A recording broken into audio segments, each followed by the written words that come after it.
Joining me now, Rex Nelson, columnist for the Arkansas Democrat-Gazette, senior editor over there. Good to see you, as always. Good to see you, Roby. A lot to talk about on the political front here. A lot going on. At the national level and at the local level. Yeah, for December, a whole lot going on. Let's talk about Bush 41. You were the political editor of the Democrat-Gazette when he was elected president, and you were in Washington, D.C. during a chunk of his presidency. Yeah, I was down in Houston, Texas at the Brown Convention Center on election night in 1988, covering that when he was elected, and then I was in Washington for his inauguration in 1989 and got to cover much of the Bush administration. Yeah. Did you get to ever interview him? Yeah, not one-on-one, but I will tell a quick little story. There were a group of us that formed a group called the Regional Reporters Association, and that was to represent the papers the size of the Arkansas Democrat, so all of the focus of the White House would not just be on the Washington Post, New York Times, Wall Street Journal. So we went during the campaign to both Michael Dukakis and George H.W. Bush and said, look, if you win, we want you to have our board to the White House for lunch and for an exclusive interview with us. And to his credit, President Bush had us over to the White House within a month of being inaugurated, probably. Well, that's impressive. So what are your memories of him? How do you think history treats him in the grand scheme of things? And you've watched a lot of the funeral procession and memorials this week. A decent human being, and from that greatest generation. Absolutely. I certainly agree with everything that has been said at the services in Washington, the services in Texas. A class act, dignity, decency. I mean, you can disagree with the Bush family on political issues, but they have dignity. They're decent people, and I think, you know, those services, that state funeral gave us kind of a feel as Americans as this is the kind of decency, dignity that we want at the top in this country. Yeah.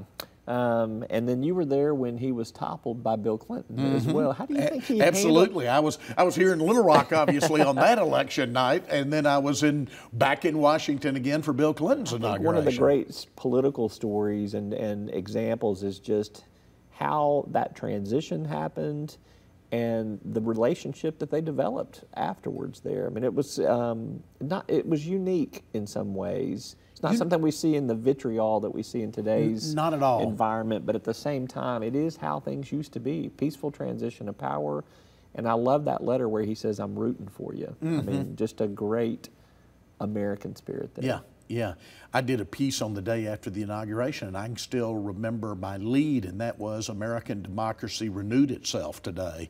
That's how we're supposed to do in America. We're supposed to have peaceful transitions. We go from one party to another, and again, President Bush, he was crushed only being a one-term president. He loved the job, but handled it again with decency as Bill Clinton came in, and then as you said, the two of them developed a close relationship, going all over the country after Hurricane Katrina, for instance, in 2005 to raise money. There was almost kind of a father-son relationship that developed there through the years. All right, let's turn our attention to Little Rock Mayor. We finally got a result on this one.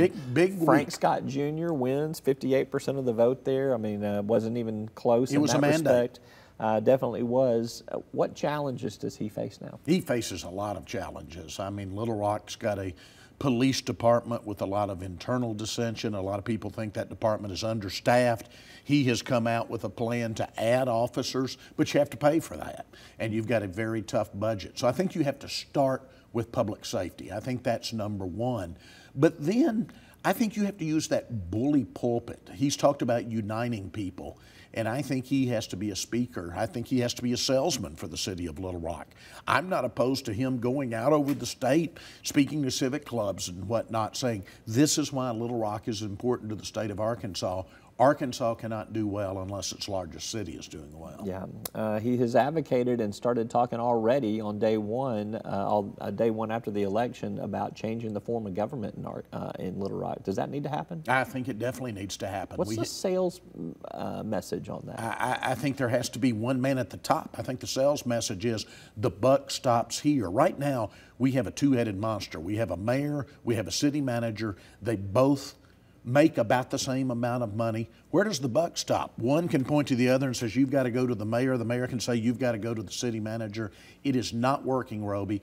I think it's time to do away with the city manager system in Little Rock and go to one strong mayor that is accountable directly to the voters. All right, from the political capital of Arkansas to what I call the capital of commerce in Arkansas, Bentonville elects a new mayor as well. A contentious Stephanie race up Orman, there. yeah, definitely a contentious race.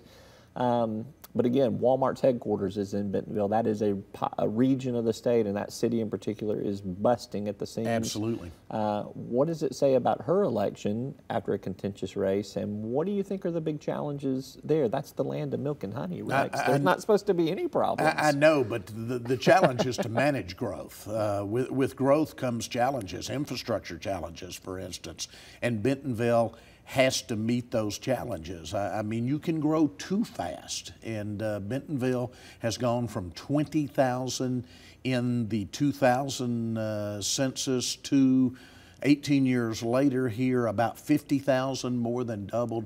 That's tough to manage. It takes a very good mayor, a very good council, a very good group of employees at the city level to manage that successfully. All right, last question. What do you got in the hopper? What are you working on column-wise? Give us a preview. Well, Sunday we're going to be looking at the McClellan-Kerr Arkansas River Navigation System, what it's meant to the state. It's been 60 years now, Roby, since construction started up at Dardanelle Lock and Dam, and some of the challenges they face there. And then next week we'll be traveling out in the state a little bit. Wednesday we'll be writing about Stuttgart. It's duck season, so you got to write about Stuttgart this time of year, right? It's true.